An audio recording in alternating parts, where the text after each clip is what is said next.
Hello yoga friends, I'm glad you're joining me for this little quick hit of seated poses. I hope you've warmed up. We're going to start in something called cobbler's pose, butterfly pose, or in Sanskrit, I love these words, Baddha Konasana. So you can, depending on your flexibility in your hips, you can have a diamond shape. Those of you who have a little more flexibility can bring your heels closer to your pelvis. I like to lift. Kind of just relax the hips. They actually relax if you lift them, and then reposition them down. You can spread your toes and pull them back. You can grab your ankles, and I'd like you to pull your armpits closed and your elbows back. Take a big inhale right up into your chest, and when you exhale, it's like you're casting your heart like a fishing line all the way down. You don't drop your head. You keep your head in line with your spine. When you can't come down any further, I'm just moving back so I can have a little more room in my movement. You can bring your arm bones forward. You can have your hands shoulder width apart. I like to do this and interlock my fingers to the webbing, and then find like a nice little spot where I can breathe and allow those legs to respond to gravity, and they sure are responding.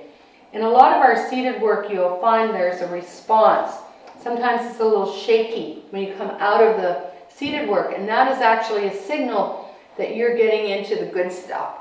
So don't be afraid of the shakiness or the feeling, that vulnerability feeling. That's the place actually where you're going to get some more space in your body and some more movement. Baddha Konasana. Inhale, come on up. Use your fingertips.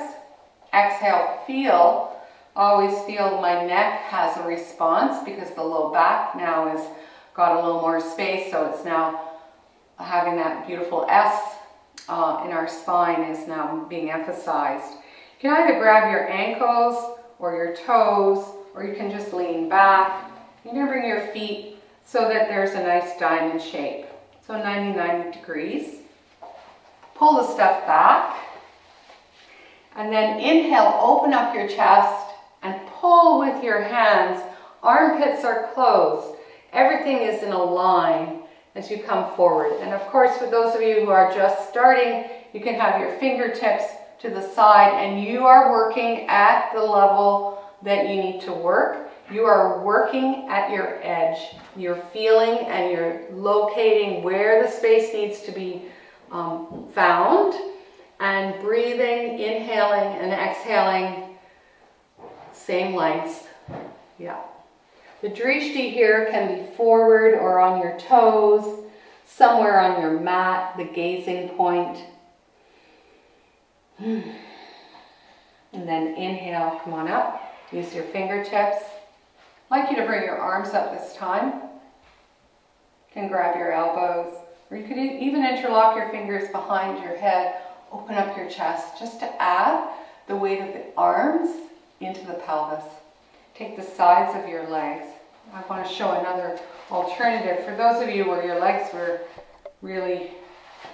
shaking a little bit, you can always put your blocks underneath.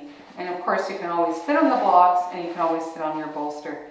Take the sides of your legs and then just land them for a moment and let all of that circulation happen. You're going to take your right leg forward and your left leg out. So about 90 degrees. And we're going to fall over the right leg. So this is an asymmetrical pose. Heart and eyes over the right leg. Use your fingertips. Inhale, come on up. And then exhale, come over your left leg. Your hands can be behind. You don't have to be as extreme as me. You don't even have to ever be like me. I just want you to be at a place where you can feel this. Inhale, come on up. Then exhale, come forward. So forward is your forward, whatever that means. For those of you who have a lot of flexibility, forward is not just sinking onto the floor. In fact, people who are super flexible should be working on strength, and a strength pose for wide leg forward bending is elbows out to the side. Inhale, open up your chest. Exhale, hover.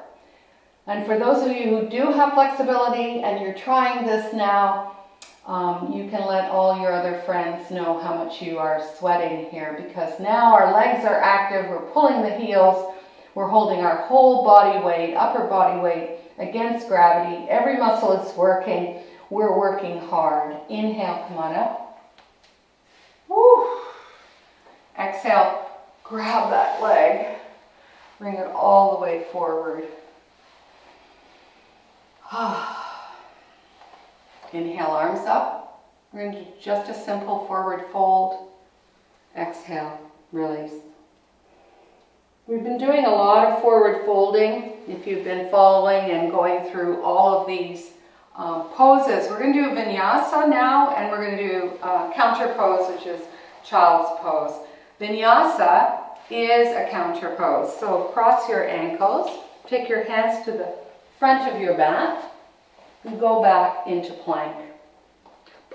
Zip everything in, drop your hips, press your heels away. Inhale, come forward. Exhale, drop your knees at exactly the same time. Inhale, come forward again.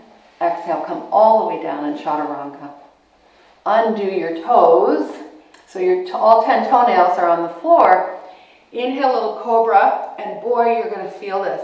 I actually think I'm hearing the groaning through the interwebs, because we did so many forward bends if you did all of my seated videos. Tuck your toes. Move back. The toes are tucked. Move back into a pretty active but a fun child's pose.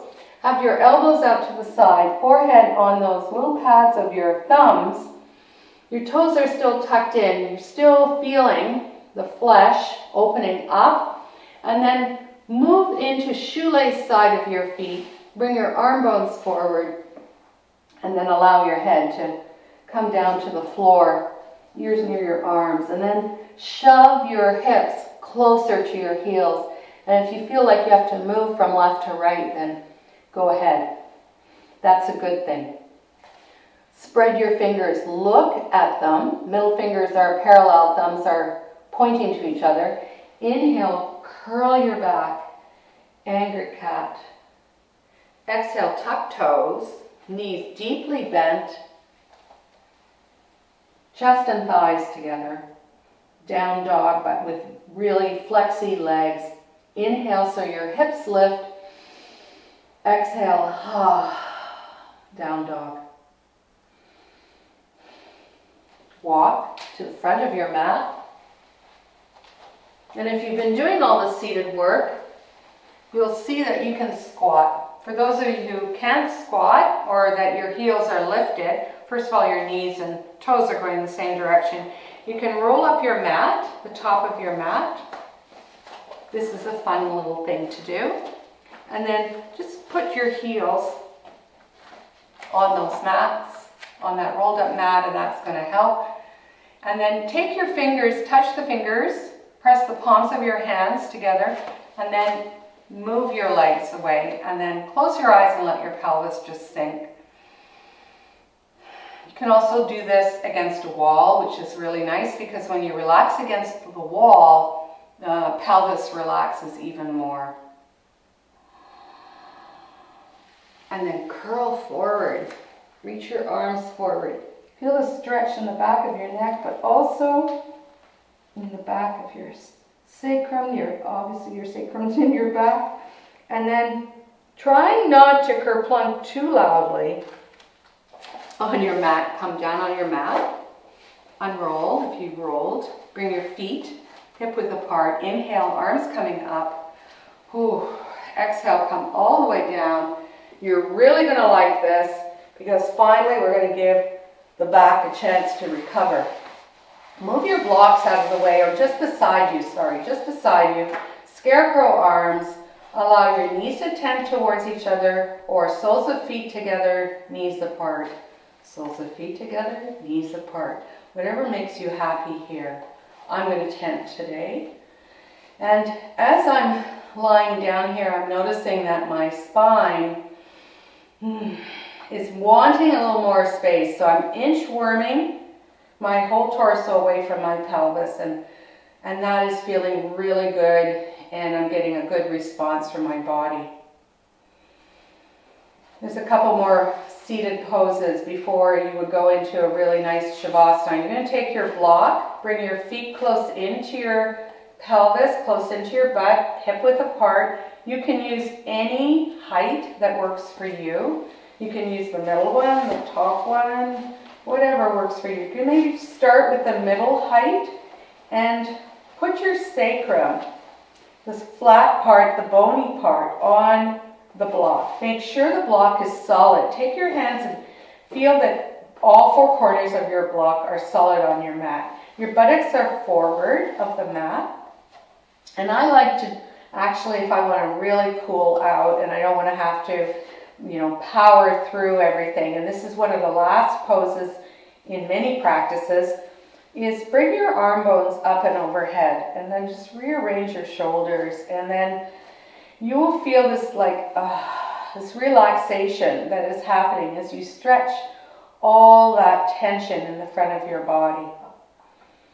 You can close your eyes and feel. You can make this very active too. You can spread your toes and inhale so that your chest lifts. And then exhale, let something go. For those of you who would like to go a little bit further, remove your block. That means your legs are going to have to activate. Bring your elbows close in and your arm bones 90 degrees. So that's the first level, and reposition your head if you need to. I did. So this is using the legs and then having a little bit more movement in your whole upper spine. So this is an option. Those of you who don't want to do it, don't bother, just watch. You can also, next level, interlock your fingers to the webbing, pressing the sides of your baby fingers into the floor, the sides of your wrists. Now, at this point, you're really going to need to use your breath, so you can lift your toes and inhale into your chest, and then exhale, you press the toes back and you feel your chest lifted. For those of you who would like to go a little further, bring your feet together, press the left foot into the floor, inhale, right leg goes up, as if somebody is trying to help you. This requires that you really press down not on your head, but on the backs of your arms, and you feel the left leg really working for you. You bring your right knee in carefully without a kerplunking sound. You drop your right foot. Rearrange, your feet are together, press through the right foot. Left leg goes up. It should feel like it's floating up. Press through the right foot, press through your arms. You can relax this left leg. It doesn't have to do any work. It's just sitting there, up there in space. Inhale into your chest. Exhale, left knee into chest. Left foot carefully down. Whatever you've tried to do, all of you can now remove, if you're on the block, remove the block, bring your arm bones out. And then tuck the tail.